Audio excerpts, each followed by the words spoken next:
Gara-gara perkara sepele, maka digelari dengan Asma Dzatu Nitaqain. Dan itu digelar tersebut dikenali oleh para sahabat. Tidak tahu the power of mak-mak itu berbahaya.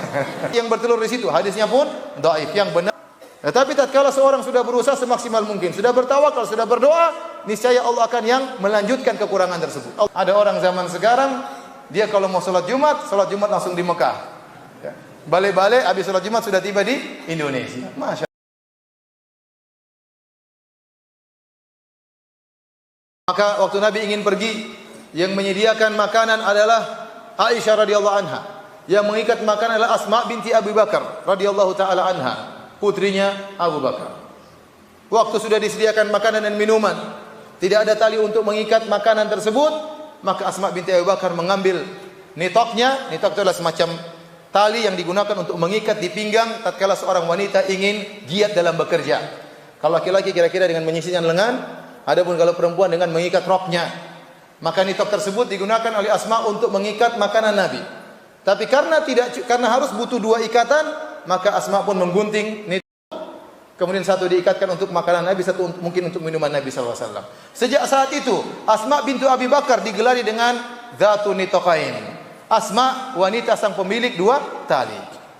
Ya akhi, tali itu apa fungsinya? Apa? Cuma buat ikat makanan. Kenapa dijadikan gelar? Karena ini tali untuk mengikat makanan bekal orang yang akan mendirikan negara Islam. Orang yang akan mendakwakan Islam tersebar ke seluruh Nusantara, ke seluruh dunia dan ke seluruh Nusantara. Bayangkan, gara-gara perkara sepele maka digelari dengan Asma Dzatu Nitaqain. Dan itu digelar tersebut dikenali oleh para sahabat. Menunjukkan bagaimana para sahabat tahu tentang pentingnya hijrah. Sampai gara-gara hanya ikat makanan saja diberi gelar Asma Dzatu Nitaqain, agar diingat bahwasanya dia punya jasa, kelihatannya kecil tapi itu besar bagi Islam dan kaum muslimin. Kemudian Nabi SAW berjalan Abu Bakar menuju ke Jabal Thawr. Maka orang-orang musyrikin disebutkan mereka masuk rumah, ternyata tidak ada kecuali Ali. Mereka ngamuk. Kemudian mereka mengatakan, coba kita cek rumah Abu Bakar. Mereka sampai ke rumah Abu Bakar, ternyata tidak ada orang di sana, cuma ada Asma. Maka Abu Jahal pun menghantam Asma. Dan ini suatu hal yang sangat memalukan. Bagaimana orang sekelas Abu Jahal menggampar seorang wanita. Ya. Maka antum jangan sekali-sekali ikut seperti Abu Jahal, berkelahi melawan mak-mak. Antum tidak tahu the power of mak-mak itu berbahaya. Antum berkelahi sama perempuan, kalau menang kemenangan yang mengenaskan, kalau kalah lebih mengerikan. Mending enggak usah ngomong-ngomong, biarin aja. Ente lawan, ente menang, apa yang perlu ente banggakan? Menang lawan mak-mak. Ya. Kalau ente kalah lebih memalukan. Ya sudah, diam aja, ngapain? Akhirnya mereka bingung. Mereka pun kirim orang kemana-mana dan buat sayembara. Siapa yang bisa mendatangkan Muhammad atau Abu Bakar hidup atau mati akan mendapatkan 100 ekor onta, dia. Maka tersebarlah sayembara itu kemana-mana.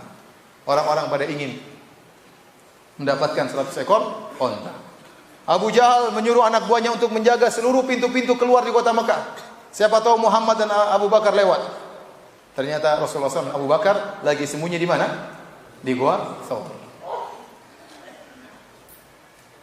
Kemudian ada anaknya Abu Bakar, namanya Abdullah bin Abi Bakar. Abdullah bin Abu Bakar. Abdullah bin Abu Bakar radhiyallahu anhu, tugasnya, dia punya tugas. Dia malam tidur bersama Nabi dan ayahnya Abu Bakar. Siangnya dia di kota Mekah mendengar, melihat situasi dan kondisi. Bagaimana situasi dan kondisi? Apakah sudah saatnya Nabi keluar meninggalkan Jabal Thawr atau tidak? Malamnya dia pulang lagi tidur menyampaikan kepada Nabi dan Abu Bakar tentang kondisi Mekah. Siangnya dia pergi lagi. Waktu dia pergi ke Jabal Thawr, maka ada namanya Maula Abi Bakar yang bernama Amir bin Fuhairah, budak yang dibebaskan oleh Abu Bakar. Maka dia mengembalakan kambing. Fungsinya untuk apa? Menutupi jejak Abdullah bin Abi Bakar. Jangan sampai jejaknya ketahuan. Ditutupi dengan kaki-kaki kambing. Karena orang-orang Mekah dulu mereka jago baca jejak tapak kaki. Jadi itu terjadi sampai 3 hari. Setelah 3 hari lewat, orang-orang kafir sudah menyangka bahwasanya Rasulullah SAW sudah lolos. Ternyata Rasulullah SAW belum berangkat. Baru Nabi SAW pergi. Di sela-sela 3 hari tersebut, ada sebagian pasukan orang-orang musyrikin yang berhasil tahu di mana posisi Nabi. Mereka hebat, bayangkan. Kalau kita disuruh baca jejak kaki nggak bakalan bisa. Mereka tahu ternyata mereka menapaki jejak dan mereka sudah tiba di mulut goa. Sudah tiba di mulut goa Jabal Thawr. Kalau mereka lihat ke bawah, kelihatanlah Nabi dan Abu Bakar. Waktu mereka sudah bergerombol di hadapan mulut goa, maka tatkala itu Abu Bakar takut. Abu Bakar berkata, "Ya Rasulullah, lau absara ahaduhum ila tahti qadamai la absarana." Ya Rasulullah, kalau salah seorang dari mereka nengok ke bawah, pasti sudah lihat kita. Kata Nabi sallallahu alaihi wasallam, "Ya Abu Bakrin, ma dhannuka bithnaini Allahu salisuhuma?" Wahai Abu Bakar, bagaimana menurutmu tentang dua orang Allah yang ketiganya? Tidak mungkin Allah meninggalkan kita. Tidak mungkin Allah akan mencelakakan kita, enggak mungkin. Allah tidak akan biarkan kita dicelakai oleh mereka. Maka turunlah firman Allah Subhanahu wa taala, "Thaniya itsnaini idh huma fil ghar, idh yaqul li sahibihi la tahzan innallaha ma'ana." Tatkala Muhammad berkata kepada sahabatnya, idh yaqul li sahibihi, tatkala Muhammad berkata kepada sahabatnya, la tahzan, jangan kau sedih, innallaha ma'ana, sungguhnya Allah bersama kita. Sudah di mulut goa, mereka tidak lihat. Padahal kalau mereka ngelirik sedikit ketahuan. Adapun hadis-hadis tentang adanya laba-laba yang membuat sarang di mulut goa, maka hadisnya dhaif. Kalau memang ada sarang di mulut goa, maka tidak perlu Abu Bakar takut. Enggak akan lihat, itu ada sarang, jangan khawatir, enggak. Demikian juga hadis yang menunjukkan bahwasanya tiba-tiba tumbuh pohon di mulut goa, hadisnya pun dhaif. Ada juga merpati yang bertelur di situ, hadisnya pun dhaif. Yang benar mulut goa terbuka, tapi Allah memalingkan pandangan mereka sehingga mereka tidak bisa melihat Abu Bakar dan Nabi sallallahu alaihi wasallam. Ini dalil bahwasanya bagaimanapun seorang sudah berencana, pasti ada missnya. Nabi sudah berencana, ternyata miss 2 kali. Ingin keluar di awal malam dari rumahnya sebelum datang orang musyrikin, ternyata mereka sudah datang sebelum Nabi keluar. Nabi sudah bersembunyi di gua supaya tidak ketahuan, ternyata ketahuan. Tetapi tatkala seorang sudah berusaha semaksimal mungkin, sudah bertawakal, sudah berdoa, niscaya Allah akan yang melanjutkan kekurangan tersebut. Allah akan menutup kekurangan tersebut. Yang penting orang berusaha, yang penting orang bertawakal. Terkadang jalan keluar tiba-tiba, nampak tiba-tiba tanpa kita pikirkan. Dari mana? Dari Allah Subhanahu wa taala. Yang penting orang sudah berusaha dan bertakwa dan bertawakal kepada Allah Subhanahu wa taala. Tapi ada yang bilang, "Ustaz, ngapain susah-susah Nabi sallallahu alaihi wasallam? Sembunyi di sana, sembunyi di sini. Jalan kemudian dikejar-kejar. Ya sudah tinggal naik buruk langsung ke Madinah, selesai." Ya. Tutup mata, buka mata sudah sampai di Madinah, mungkin lewat langsung lagi. Kenapa enggak naik buruk? Jawabannya, ya Allah ingin menjadikan Nabi sebagai teladan bagi kita. Kalau Nabi naik buruk, selesai urusan. Enggak ada namanya hijrah, enggak ada namanya perjuangan, enggak ada namanya ujian, ya. Sekalian aja Allah bunuh saja iblis, selesai urusan. Iblis selesai, enggak ada pengajian sekarang, selesai. Enggak ada ustaz, semuanya jadi ustaz. Enggak ada surga, enggak ada neraka. Sekalian Abu Jahal kena petir, tewas, selesai. Nabi SAW untuk pergi ke Madinah perjuangan. Naik onta, berhari-hari, melewati rintangan, berbekal dengan makanan. Kemudian datang, ada orang zaman sekarang, dia kalau mau sholat Jumat langsung di Mekah. Balik-balik, habis sholat Jumat sudah tiba di Indonesia. Masya Allah. Pulang-pulang bawa korma lagi. Sampai ada cerita seperti itu. Ada Kiai Fulan, kalau ingin sholat Jumatnya di Mekah. Ketika sahabat-sahabatnya sholat Jumat, mana si Fulan? Gak ada. Tahu-tahu habis sholat Jumat, Assalamualaikum. Tidak lama kemudian dia datang bawa korma. Kamu dari mana? Saya dari Mekah, sholat Jumat di Mekah bawa korma. La haula wala quwwata illa billah.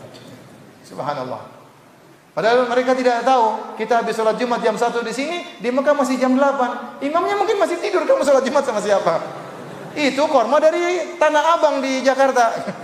Jadi Nabi SAW saja mau umrah, ditahan oleh orang Quraisy di Hudaybiyah sehingga tidak jadi umrah. Ini mereka tinggal tutup mata, kemudian loncat sampai ke Mekah, habis sholat Jumat balik lagi. Khurafat. Taib. Hadirin dan hadirat yang dimati Allah Subhanahu wa taala. Maka Nabi SAW pun berjalan bersama Abu Bakar, bersama Abdullah bin Uraiqid, bersama Amir bin Fuhairah. Mereka berempat dengan 2 ekor onta. Maka mereka berjalan menyusuri jalan setapak ala tariqis sawahil yang itu dekat pantai, bukan jalan yang biasa. Kalau mereka menyusuri jalan biasa yang sering ditempuh oleh kafilah dagang pasti ketahuan. Makanya mereka perlu menyewa penunjuk jalan, melewati jalan yang setapak yang tidak biasanya. Ini semua usaha Nabi, semua strategi. Dan Nabi SAW dalam segala urusan bermusyawarah, terutama urusan penting. Nabi pasang strategi. Lihat Nabi SAW perang Badar rapat, perang Uhud rapat, perang Khandaq rapat dengan sahabat. Perlu strategi apa yang dilakukan 1, 2, 3 tahapan-tahapannya. Jangankan Nabi, Abu Jahal tadi rapat atau tidak? Rapat. Abu Jahal musyawarah untuk melakukan makar. Jangan sangka cuma antum yang rapat. Orang-orang kafir, orang musyrikin mereka juga rapat. Mereka terkoordinasi dengan baik. Bahkan terkadang koordinasinya langsung dari pusat. Ada sebagian kaum, saya kemarin sempat ketemu dengan orang-orang yang dakwah di para mu'allaf, di kampung-kampung. Sampai ada seorang cerita, kawannya berdakwah di suatu tempat, di suatu daerah pedalaman, ingin mendakwai orang-orang agar masuk Islam. Ternyata di sana ada misionaris wanita sudah lama di situ dan dia punya dakwah di situ. Akhirnya ada teguran langsung dari Eropa sana. Teguran langsung menegur dia. Kau jangan dakwah di situ karena di situ areal kami. Subhanallah. Sampai kegiatan misionaris di tanah air terkoordinir sampai di pusat sana. Bukan main-main. Benar kita berjalan, kita bismillah tawakal, enggak apa-apa. Tapi kalau bisa terkoordinasi lebih baik supaya kita bisa jangan sampai sudah dilakukan kemudian double-double sementara masih ada tempat yang mungkin belum terjamah untuk didakwahi. Maka perlu namanya musyawarah. Wa amruhum syura bainahum. Saling duduk bareng, mikir bareng, saling memahami, saling menghargai. Itu lebih berkah di sisi Allah Subhanahu wa taala. Dan demikian kegiatan Rasulullah SAW dan para sahabatnya. Maka kemudian Nabi SAW berjalan. Di tengah perjalanan ada orang menegur Abu Bakar. Wa kana Abu Bakar syaikhan yu'raf. Abu Bakar adalah orang yang dikenal oleh banyak orang. Maka dia berjalan dengan Nabi, ada yang bertanya, "Ya Abu Bakar, siapa di depanmu?" Kata Abu Bakar, "Hadzal rajul yahdis sabil." Ini orang penunjuk jalan. Penunjuk jalan. Abu Bakar melakukan tauriyah. Padahal Nabi juga tidak tahu jalan. Nabi nyewa orang untuk tunjuk jalan. Tapi Abu Bakar tanya, "Siapa ini?" Kata Abu Bakar, "Ini penunjuk jalan." Orang yang bertanya menyangka Nabi ini penunjuk jalan Abu Bakar menuju suatu tempat. Ternyata maksud Abu Bakar penunjuk jalan menuju surga. Itu namanya tauriyah. Omongan yang benar disalahpahami oleh pendengar. Ini hanya boleh tatkala darurat. Seorang muslim yang suka bertauriyah adalah orang yang tercela. Seorang muslim asal yang ngomong jelas, dipahami dengan jelas. Bahkan Nabi terkadang ngomong 3 kali supaya jelas. Bukan bohongin orang. Tapi sekali-sekali kalau kepepet perlu. Tapi jangan sering-sering, apalagi sama istri. "Mas punya uang enggak?" "Enggak ada." "Enggak ada." ATM full misalnya. Dia enggak bohong, tapi dia nipu. Baik, hadirin dan hadirat yang Allah Subhanahu wa taala.